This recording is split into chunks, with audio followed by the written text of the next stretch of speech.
नमस्कार।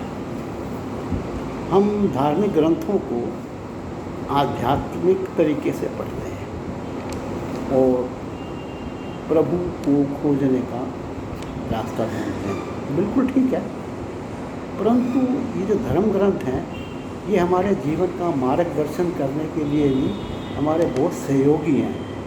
हमारे मनुष्य जीवन को सुखी बनाने के लिए और पूरी मानवता के कल्याण के लिए, हर जीव के कल्याण के लिए इनमें काफ़ी कुछ लिखा है।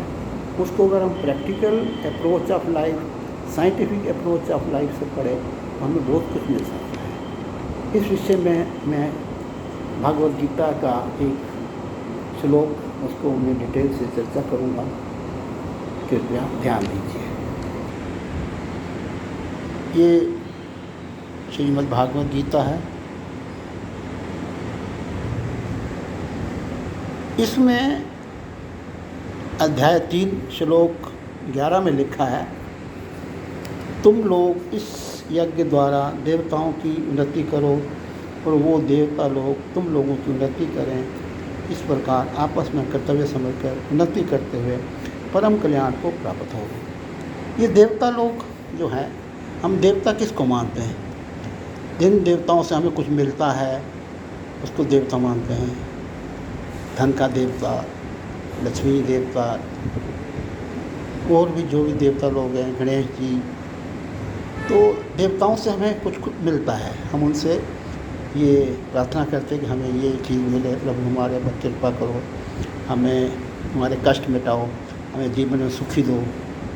तो ये जो चीज़ें हम देवताओं से मांगते हैं और हमें मिलती हैं, ये चीज़ें हमें देश से भी मिलती हैं। देश से हमें सुरक्षा मिलती है, देश से हमें मेडिकल एड मिलती है, सुख सुविधाएं मिलती हैं। तो हमारा देवता हमारा देश हुआ, हमारा देश ही हमारा देवता है। तभी तो हम कहते हैं भारत माता की जय। इसका मतलब देश जो है वो फर्स्ट। तो अगर हम सब मिलके इस देश की उन्नति करें तो देश की उन्नति से हम सब की उन्नति होगी, हमारा जीवन सुखी होगा। इसका मतलब नेशनल फर्स्ट, देश सबसे ऊंचा हुआ। तो हमें देश की उन्नति के बारे में सोचना चाहिए, यही हमारा धर्म है। इसलिए हमें धर्म ग्रंथों को प्रैक्टिकल अप्रोच ऑफ लाइफ से पढ़ना चाहिए, ताकि हम आध्यात्म के ज्ञान के साथ साथ जीवन को सुखी बनाने, मानवता को सुखी बनाने और सभी जीवों के कल्याण का रास्ता भी हम ढूंढ सकते हैं। क्योंकि ये जो बुद्धि है और रिसर्च है, एनालिसिस है, इंसान को ही मिली हुई है और भगवान ने ये कृपा की है इंसान पे, इंसान को अपनी बुद्धि का इस्तेमाल करके पूरी मानव जाति के कल्याण की कोशिश करें और इन सब के लिए वो अपने देश को सबसे फर्स्ट प्रेफरेंस दे। देश को महान बनाने के लिए, देश को उन्नति की राह देने के लिए, देश की तरक्की, देश के बारे में उसको पूरी ड्यूटी दे।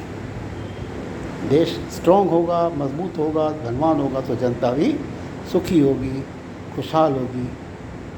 जय हिंद, जय भारत।